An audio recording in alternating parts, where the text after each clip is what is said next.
Hare Krishna, dear devotees, the students of the Kirtan Academy. I've been requested to speak to you today. I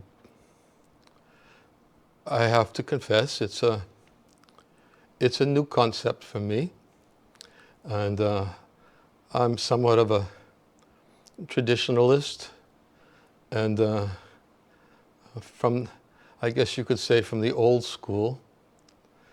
And I don't in any way mean to diminish the efforts of the Kirtan Academy. It's the first time I've actually given a class in something called the Kirtan Academy. When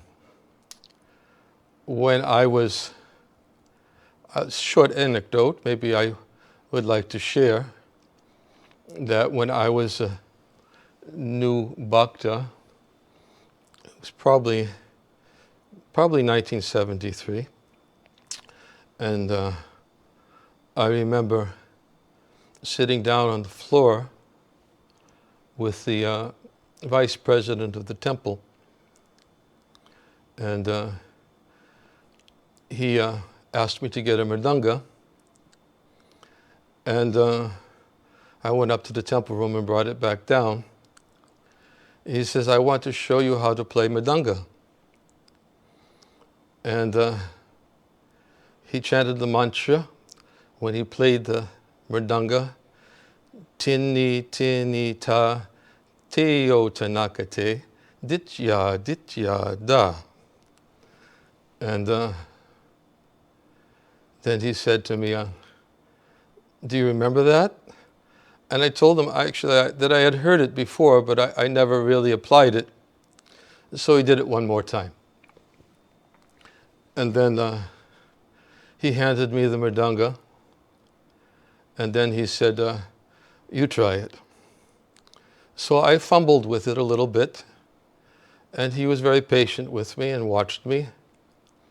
And then he saw that I required a little correction.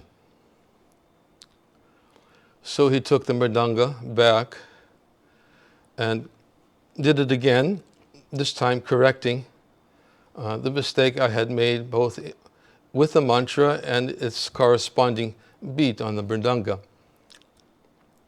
And he asked me if I understood. And I said, "Yeah, I think I understand." And then he threw the mridanga carefully, respectfully, onto my lap and said, "Good, take out the Harinam party." And that was my training for leading kirtans. And I went out in Harinam. And I was leading the Harinam with not that many devotees. There were maybe about 4 or 5 of us. That's how I learned. And then during those days,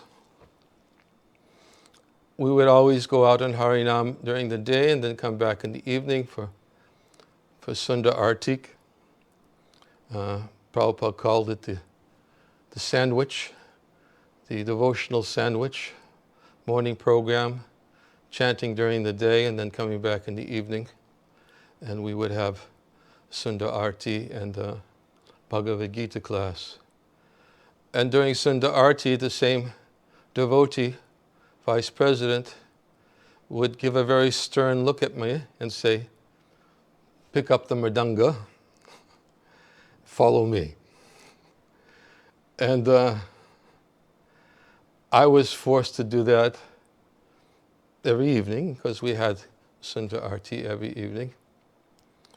And that was my mridanga training.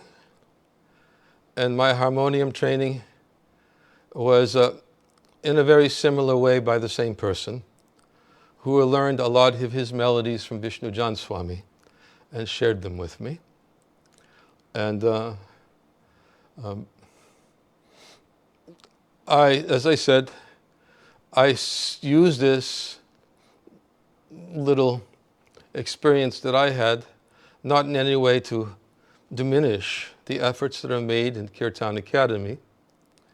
I'm quite sure that with the association that you've had for the last many weeks, I've looked at the list of Kirtaniyas who have spoken, and I began to wonder what was the necessity for me to speak. That I'm sure you've already been provided with all the necessities required to learn the art of leading Kirtan. And in fact, the topic that was given to me today, which was avoiding inattention while chanting, I assumed it's meant to be applied towards devotees who are leading Kirtan. And I also assumed that it must have been the number one topic presented in the Kirtan Academy, because it's the very essence of being successful in leading a Kirtan is the consciousness of the person who's leading it. And if the person who's leading it doesn't have the proper consciousness, then it will certainly bear an impact upon those who are meant to take part in the Kirtan. I assume that the devotees understand that being taught or how to lead Kirtans, and I saw the list. I know the importance of consciousness was definitely there, and proper consciousness that was given to you by your teachers. But if the proper consciousness isn't there, then the consequence of that, or proper consciousness is not taught, then the potential consequence of that is that the Kirtan Academy could be unleashing 40 new Kirtan entertainers. And I think the world has enough of those. And certainly we wouldn't want that to be the outgrowth or byproduct of a Kirtan Academy.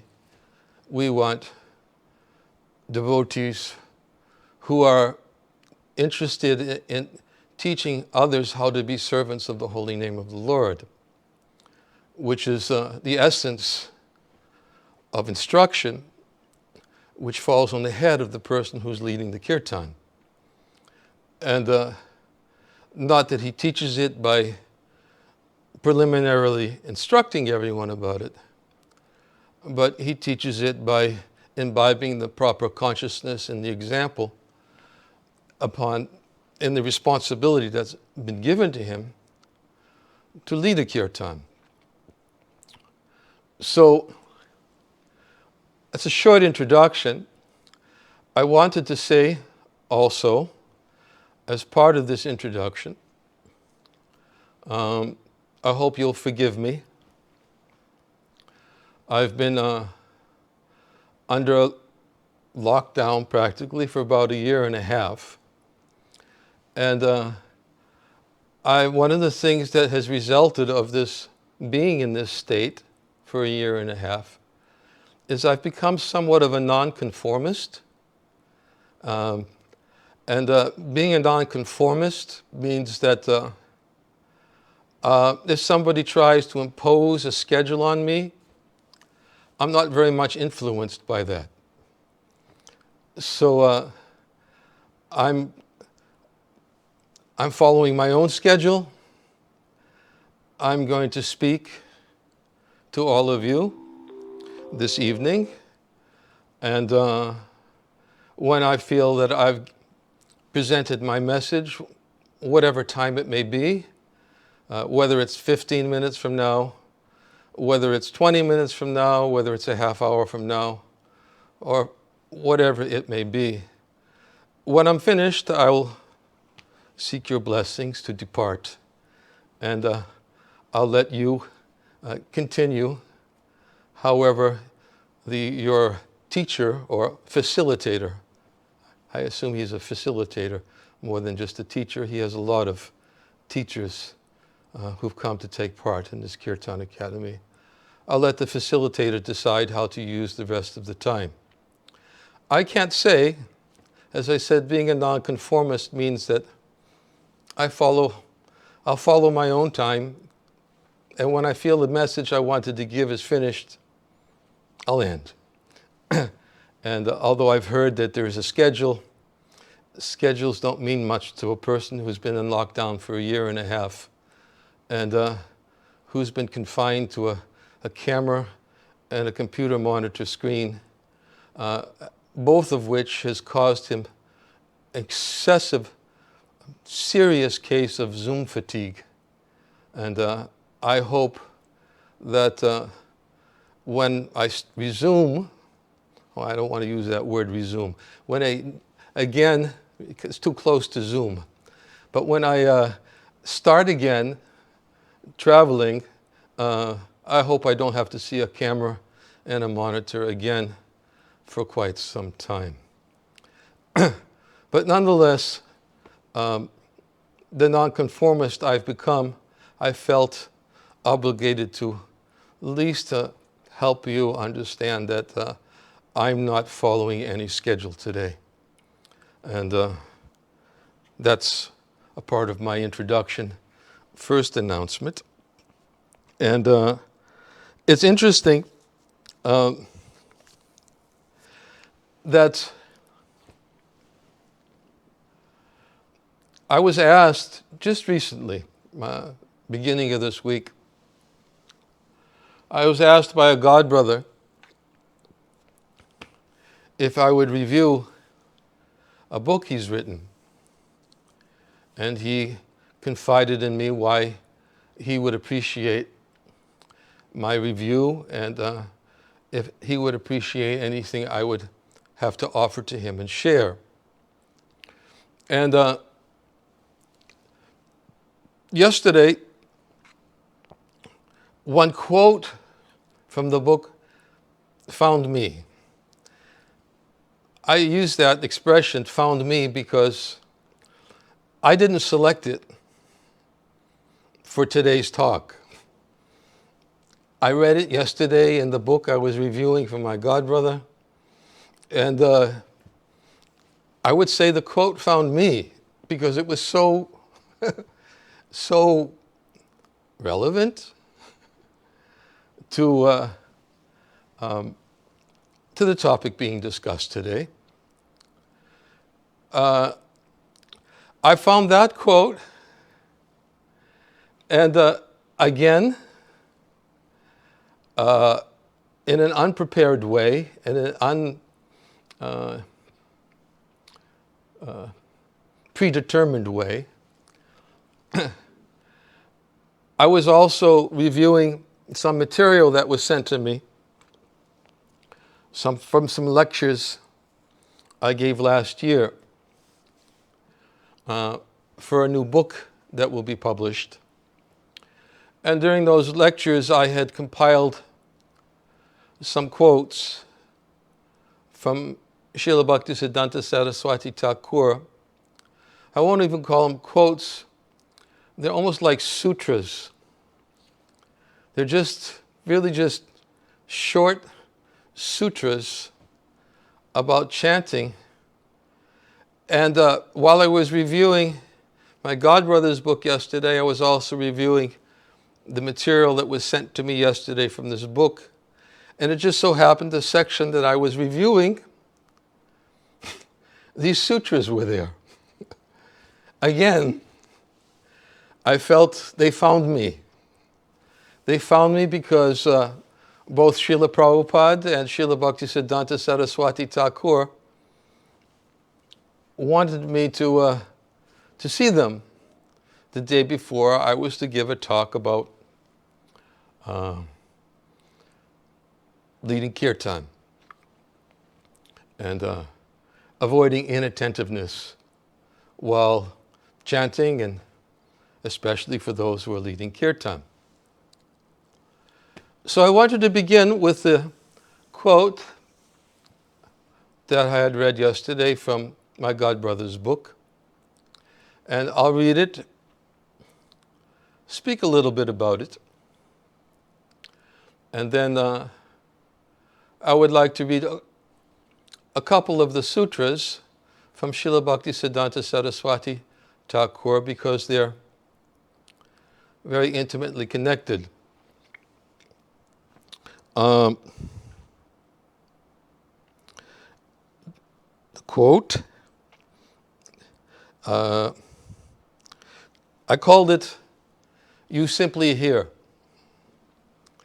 It's Srila Prabhupada from a talk he gave in 1968.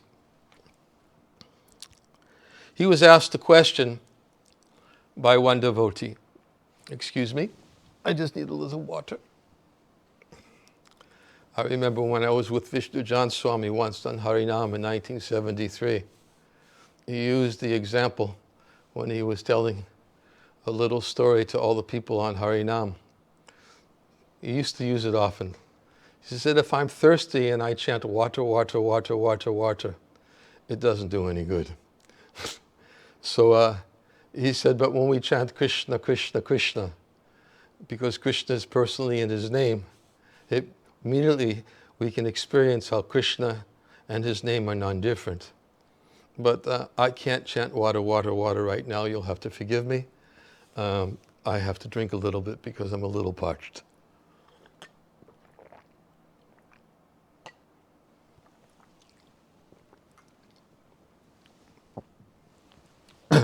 That was one of his favorite examples he would use in Harinam, Vishnu Jan Swami. And believe me, I learned so much about leading kirtans and following kirtans just by sitting in his presence. He taught me by his example, without even giving a single instruction, what it means to lead kirtan in the right consciousness. And it's infectious. It was infectious, and it was an experience I never forgot, even 50 years later.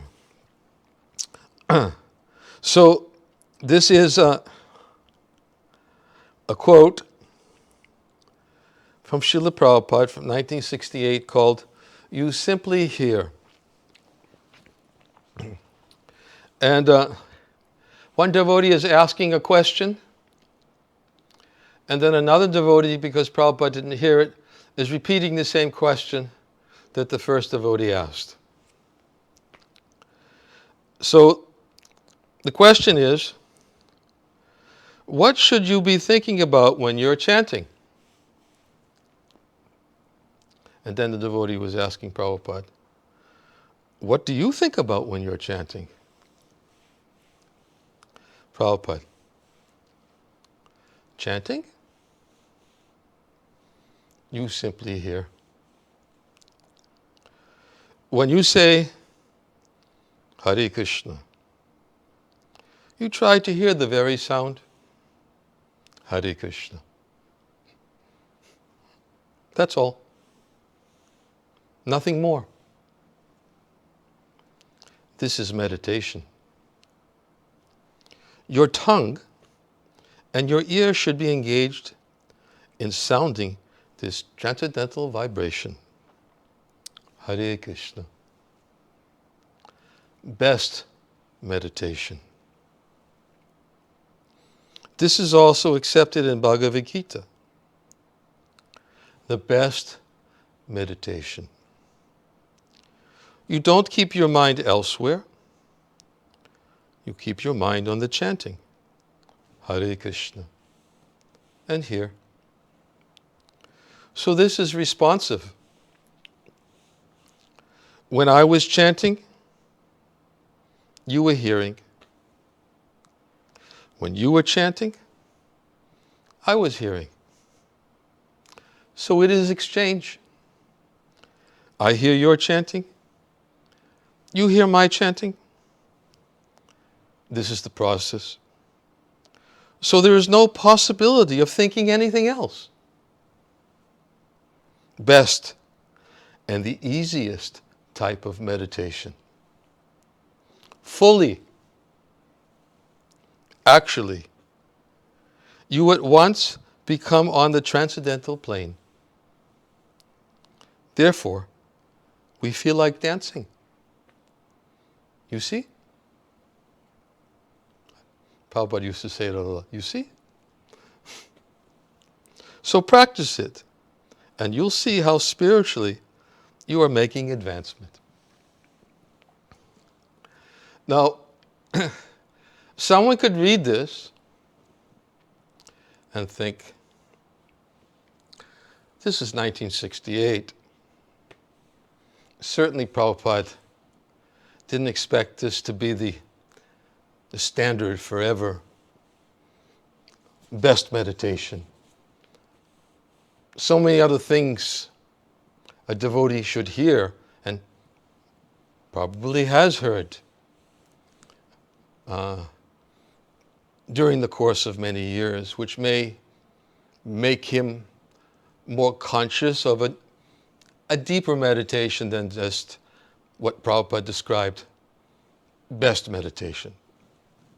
It could be that Prabhupada was saying that he understood the mentality of his audience, and therefore he called it best meditation because he didn't want them to in any way think about going beyond that in a premature way. Okay. Devotee may think that way. But yesterday, a sutra I read from Srila Bhaktisiddhanta Saraswati Thakur. And again, I didn't look for it. It found me. Please remember this. I didn't prepare and start looking for quotes. They found me yesterday. Whatever the case may be, Srila Bhaktisiddhanta Saraswati Thakur found me yesterday in the form of these quotes. And when I read it, I was thinking, interesting. If somebody thinks that way about what Prabhupada said, it's very interesting how they may think when they hear this sutra, this reference from Srila Bhaktisiddhanta Saraswati Thakur, Prabhupada's Guru Maharaj. And anyways, let me read it. And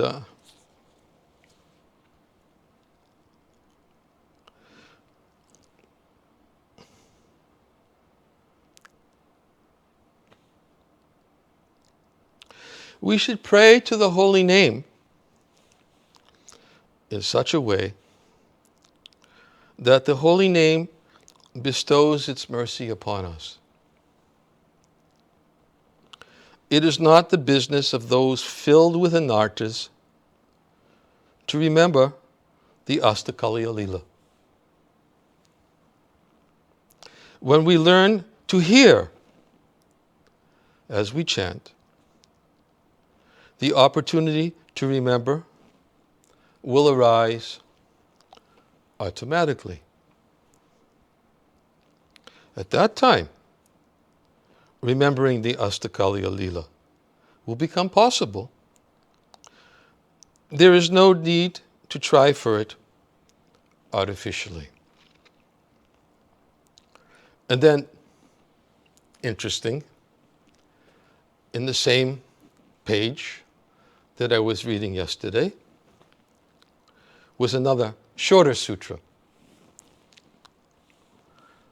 Without the holy name's mercy, we cannot experience the Lord's pastimes. Trying to separately remember the Lord without chanting is nothing but an attempt to achieve mundane fame. Now, of course, this sutra applies to those who are simply trying to engage in Lila Smarana. And in many places, Srila Bhaktisiddhanta Saraswati Thakur, I didn't read them yesterday, but I can testify, having read them before in other places. He is emphatic, as well as Shastra is emphatic, that all of these will manifest by chanting the holy name of the Lord, which is the most important activity of the 9 processes of devotional service. Shravanam, Kirtanam, Vishnu Smaranam. This was Lord Chaitanya's instruction that he gave to Sanatana Goswami. And Sanatana Goswami beautifully expanded and illustrated on these instructions in Sri Brihad Bhagavatamrita. So, there's one other sutra I will read. This was from yesterday also, on the same page. I was reading. Srila Bhaktisiddhanta Saraswati Thakur says, chanting man-made kirtan is not the same as actually chanting the Lord's name. Man-made kirtan is an offense against the chanting because it is not aimed at gratifying Krishna's senses. We do not worship the Lord with mundane sound. Interesting, it's a unique adjective used for kirtan. We may have not have thought of it before. What is a man-made kirtan? Well, of course, Prabhupada would oftentimes quote, Golokira Premadana Harinam Sankirtana, that the holy name is not man-made. It's imported from the spiritual world. And we, as having received the holy name in disciplic succession, upon hearing the holy name properly in disciplic succession and upon repeating it, we are simply trying to qualify ourselves as importers of the holy name. Not that we ourselves are the source of bliss. We ourselves are the source of inspiration. We can become a source of inspiration, but a person who leads kirtan never thinks that his source of inspiration is due to his own qualification.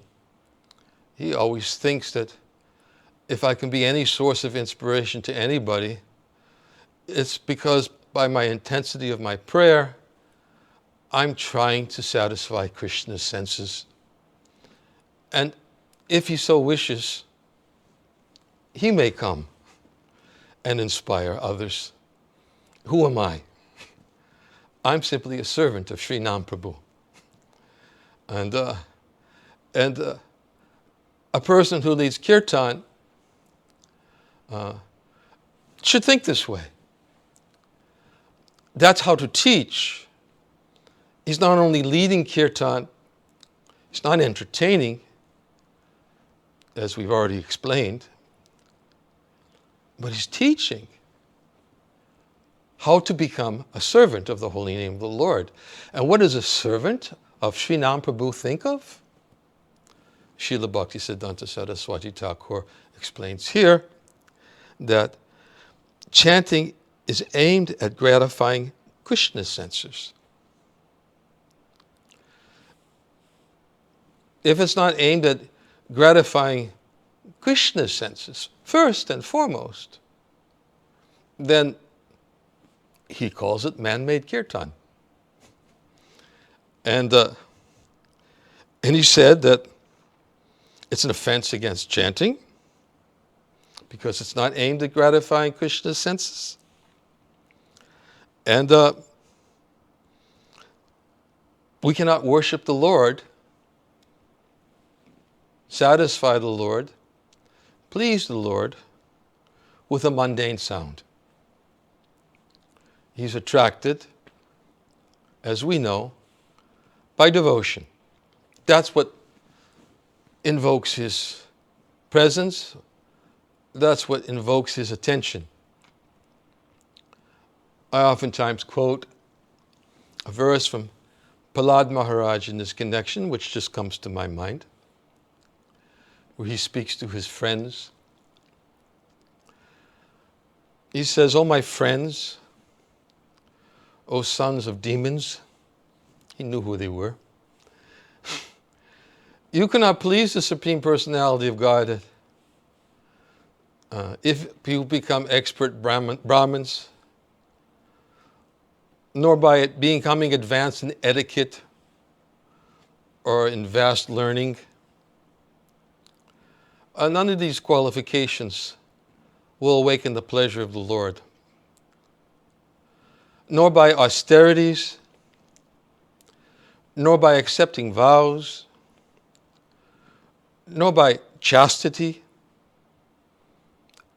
nor by great sacrifices. None of these things will awaken Krishna's pleasure. The Lord is pleased only when one has unflinching, unalloyed devotion to Him. And without sincere devotional service, everything else is simply a show." Interesting. I remember the first time being exposed to that verse, and I began thinking, what does it mean to be a show? And Prahlad made it so clear that if you want to get the Lord's attention, you have to be thinking of His pleasure. And if you're not thinking of His pleasure, then you'll have to be thinking about somebody else's pleasure. And therefore, it's simply a show. Why is it a show? Because the Lord's not looking. You can't get his attention by being a good showman. You want to get His attention? Think of His pleasure. This is a real good way to avoid inattentiveness when chanting. It's, Prabhupada says, the best meditation. The best meditation. You hear? You hear me when I chant? Of course, when Prabhupada's chant, you can't get a better meditation than that when Prabhupada's chanting. You've got Golokera Premadana, Harinam Sankirtan. You have Krishna fully manifest in His name, and you have everything on a gold platter. That's why I so many times try to encourage devotees to listen to Prabhupada's kirtans. You've got it all. And then Prabhupada said, you hear, and then you chant, and I hear.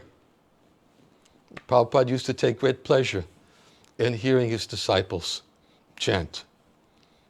I just finished reading a few weeks ago Radha Damodar Vilas, and Prabhupada was speaking about how much he liked Vishnu Jan Swami's chanting, how he was so pleased by his chanting, and how much he pushed him to go out chanting.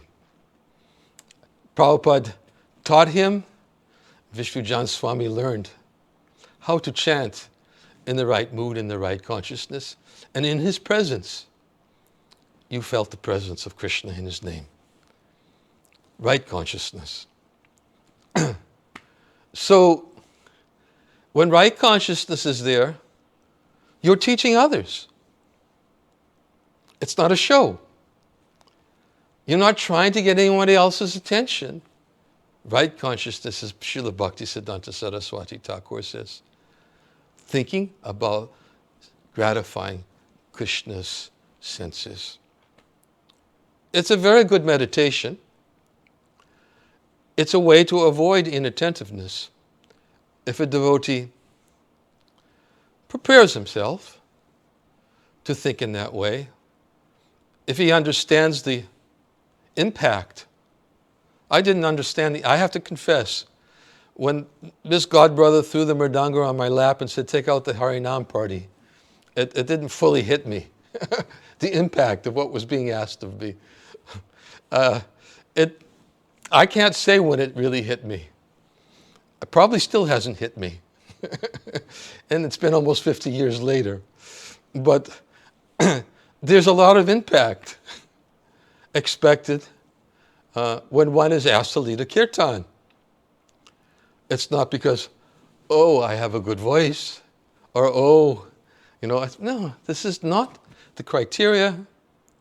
And Prabhupada also demonstrated that on many occasions when a devotee would step up to the microphone who was revered as a great kirtan leader, and Prabhupada sent somebody down to have him removed and have another devotee who had a very scratchy voice lead the kirtan. One perfect example. And Prabhupada set a precedent. He set a precedent by his own example and by teaching in this way. That it's not form which is attractive, it's substance. We may have a very attractive form, beautifully orchestrated, musically presented, everything so captivated. We're so well trained to be perfectly in sync. And don't get me wrong, I'm not saying we shouldn't do that. We should. But substance should be there before form. Brihad Bhagavatamrita, a book which I've been dedicating the whole year and a half, is actually a whole story about substance before form. Gopakumar was given Gopal mantra by his spiritual master, told to dedicate himself to the chanting of this mantra. By the chanting of that mantra, he was inspired to seek out Madan Gopal. He was given many positions. He was put in charge of many temples. Form. He was put in charge of the Jagannath temple. He was put in charge of another temple before that. When Indra left, when he went to the heavenly planets, he was put in charge of the heavenly planets. When Brahma left, he was given a position of Lord Brahma. He had many positions. But because he had substance before the form, those positions lost their glitter. He was attracted to something more than the position. This whole episode, the whole story of Gopakumar, illustrates substance before form. This is a message that is taught by our acharyas. I'm simply repeating. If they're the ones who have the substance, and because they always remind us of it, it is our duty to repeat and to present what they have given us in the form of substance. And then everything will naturally follow. So as I said, and not in any way, please don't anyone walk away or turn off your computer with the idea that I'm saying it doesn't make any difference how you play the mridanga, how you play the kartals, how you lead kirtan. I'm not invalidating your last 30 days of training in any way. Please don't take that message away with this message. May you be blessed with the proper understanding how to play mridanga, how to play kartals, how to play the harmonium, how to lead kirtan. May you be blessed by our previous acharyas and use whatever skills you've obtained in their service and in the service of Lord Chaitanya, Lord Nityananda, and of our divine couple, Shri Shri Radha Krishna, who we are calling to and begging to gratify, to satisfy when we're leading kirtan and chanting their names. This is another message that came to me yesterday. And while we're speaking about Brihad Bhagavatamrita, I would like to raise something else which is a very recent study that I had. And it was about Gopakumara's questions to Srila Narada Muni, which took place in Vaikuntha, a place Gopakumara achieved by his pure chanting of the holy name of the Lord. And in Vaikuntha, Narada Muni had appeared to Gopakumara to help him gain a better understanding of what he was experiencing in Vaikuntha. Gopakumara became very overwhelmed by all that he had seen, the different forms that he had seen, type of worship he had seen, the form of the Lord who received him, the consciousness of the worshippers. And he was filled with awe, which is a natural state of consciousness for those who enter Vaikuntha, because Vaikuntha is the place of awe and reverence. And Narada Muni, seeing Gopakumar's state of mind, feeling compassion towards him, he decided that he would instruct him and help him to understand all that he had seen. He began describing the different forms of the Lord, potencies of the Lord, how these potencies are manifest in their various abodes in Vaikuntha, in the material world, in the upper planetary systems, how these different potencies were all coming from Mahalakshmi, who is the source of all potencies in Vaikuntha. Of course, she is the expansion of Srimati Radharani, but they're in Vaikuntha, so he's speaking about Mahalakshmi and not Radharani. So he's speaking about the different avatars of the Lord also, where they appear, the different forms they appear. Then he begins speaking about the deity forms which these avatars appear in. One of them, Gopakumara had already witnessed, Jagannath, in Puri. He had seen other forms of the deities in other places. And when Gopakumara heard this, a question arose in his mind.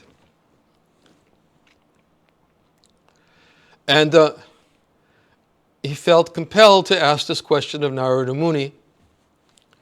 He wanted to best understand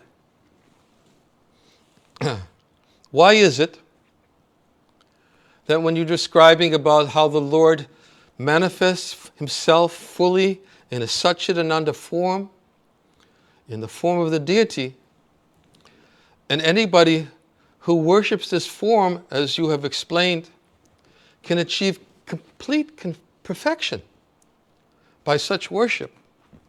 I'm speaking about the deity, but I'll bring it back around to the holy name. So it's not a digression if you'll bear with me. If you'll bear with me. It's a recent study and that's why I'm sharing it. And Gopakumar was a little bit in doubt because in the course of his travels, he had heard apparently some what seemed to be disparaging words about persons who worship the deities. They seemed to be sort of like lesser devotees. And even statements were made in scripture of how they were materialistic bhaktas. And because he saw these and heard these descriptions about those who worship the deities, he was trying to understand how is it that they are on a lesser platform if the deity is non-different from Krishna, and if by worshiping the deity one can achieve full perfection at the end of this life, which was essentially what he understood. One who worships in the right consciousness achieves perfection at the end of this life, and he attains that transcendental abode where the Lord is eternally manifest in the spiritual world, because the deity he has worshipped is none different than the form who exists in the spiritual world. All this is explained by Narada Muni. He was doubtful and had to ask this question. Narada Muni's response in a sutra, I won't go into all the detail. He said, certainly for those who worship the deity and see in full consciousness that the deity is non-different than the Lord. When they worship in that consciousness, they achieve all the perfections available to anyone who worships the Lord in whatever form of worship he may adopt. He is not lesser in any degree. He is perfect. He said generally, though, you'll find that there are different statements in Shastra, because there are those who worship the deity and do not see the Lord present in the deity. They see the deity as stone or wood, and they see the deity as something different than the Lord. Not only do they see the deity as something different as the Lord, but they do not maintain proper respect to Vaishnavas who worship the deity in the right consciousness, worship the Lord in the right consciousness. Not only do they not only pay proper respect to Vaishnavas, but they do not even have proper respect towards all living beings. Not only do not have proper respect towards all living beings, but they also minimize the injunctions which are given in the scriptures in their method of worship. Whenever you see verses in Shastra about worshippers of the deity, they're speaking about those worshippers. They're not speaking about those who worship in the right consciousness. Those verses are speaking about those worshippers. And then Narada Muni goes on to explain, however, for those of you who may feel discouraged of an inability to worship in the right consciousness, or an inability to chant in the right consciousness,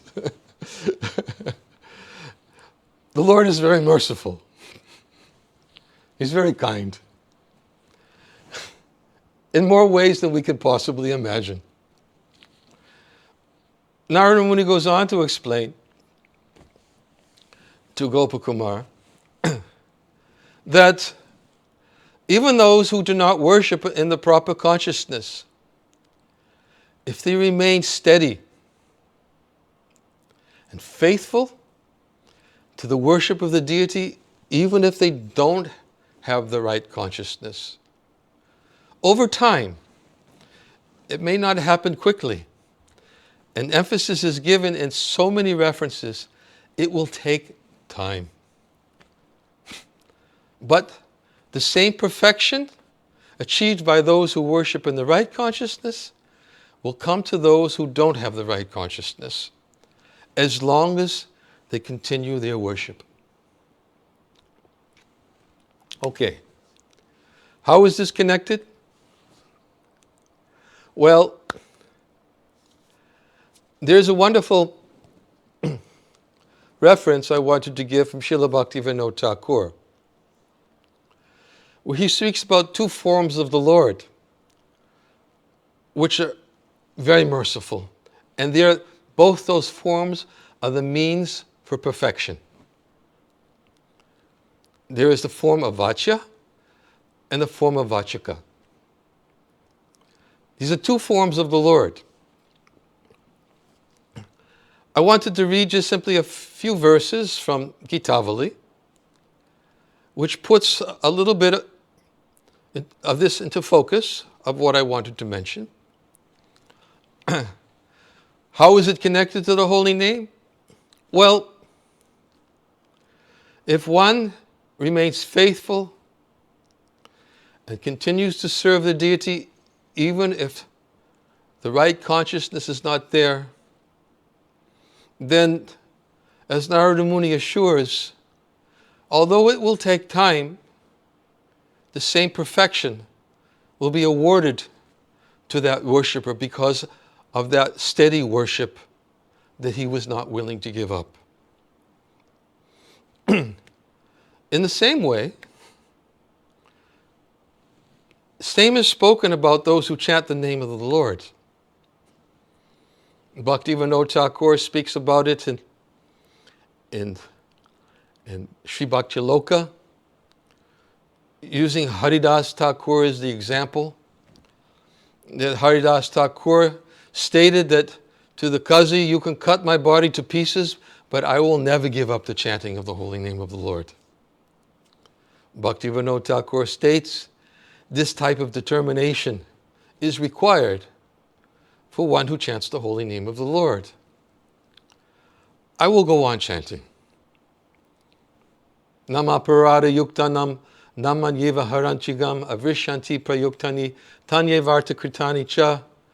Chanting of Hare Krishna is recommended for those who are committing offenses, because even if one is committing offenses, if he goes on chanting, gradually he'll become free from offenses. Let me read this reference from Srila Bhaktivinoda Thakur. And this is, as we said, from Gitavali. And it is Namastaka, about the holy name, Song 6. O Lord, you possess two transcendental forms, properly called Vachya, or that which is nameable, and Vachaka, that which denotes. The Vachya is your beautiful, personal, bodily form, full of transcendental knowledge and bliss, as we just explained, so as is the Archavigraha.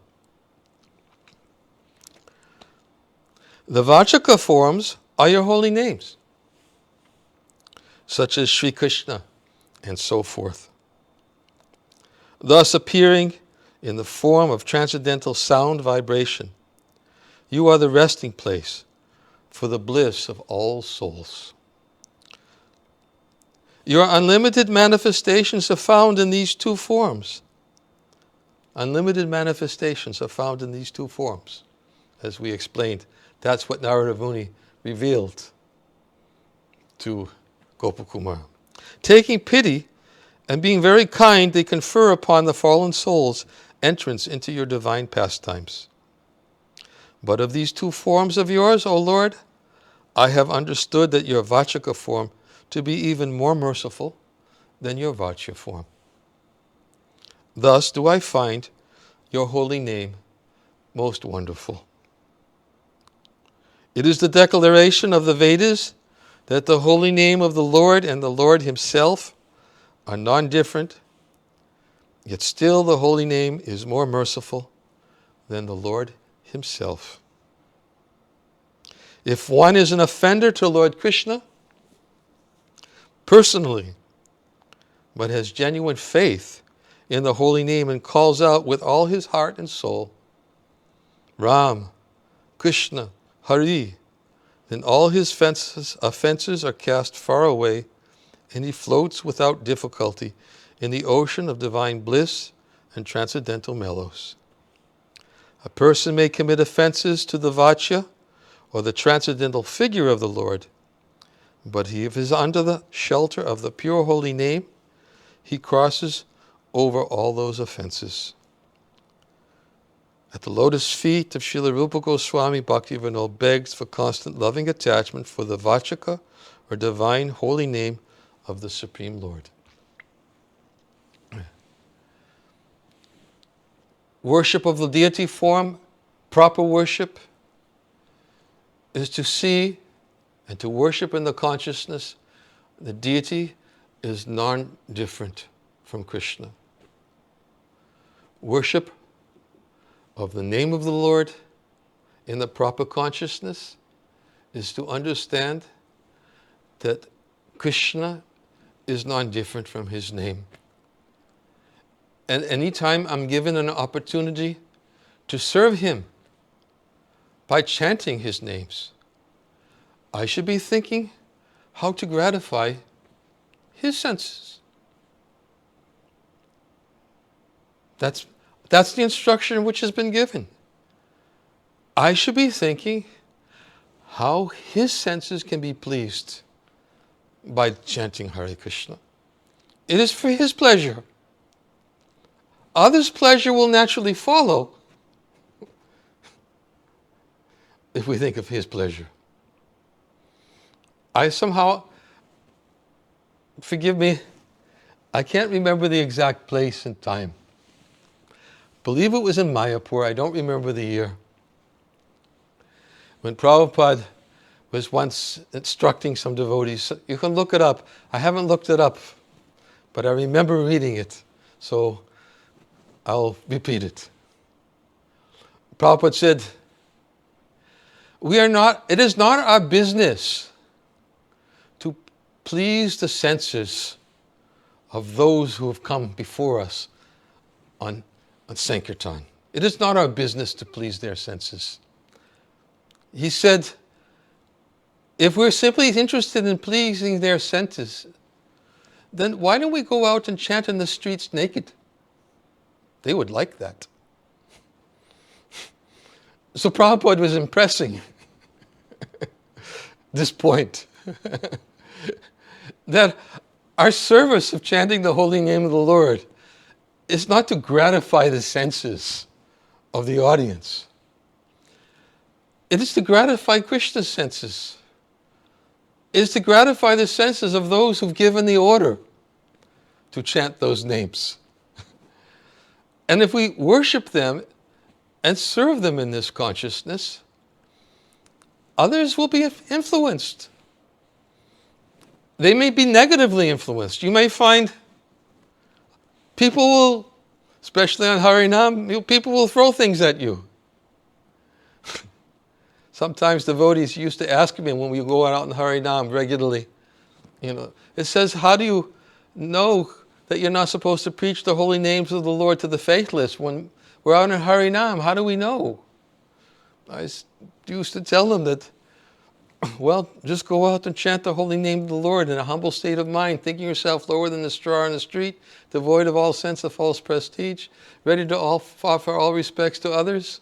And you'll know who's completely averse to the chanting of the holy name of the Lord. They'll show themselves, but how will you know unless you speak to them? So speak to them. And then you'll know. And then as soon as you know, okay, I know. No more. And Prabhupada would even times say that. Okay, Give them prasadam. That was Prabhupada's next order. Give them prasadam. He understood. Don't feed milk to a venomous serpent. That will simply become more poisonous. So, our business is to think in this way.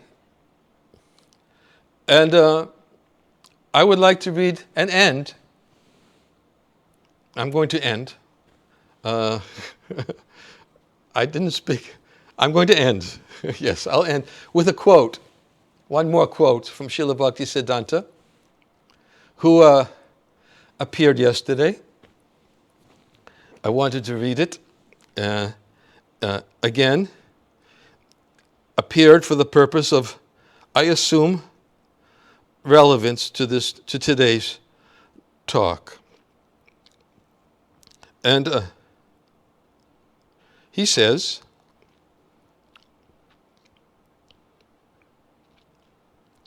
excuse me, my not cooperating here.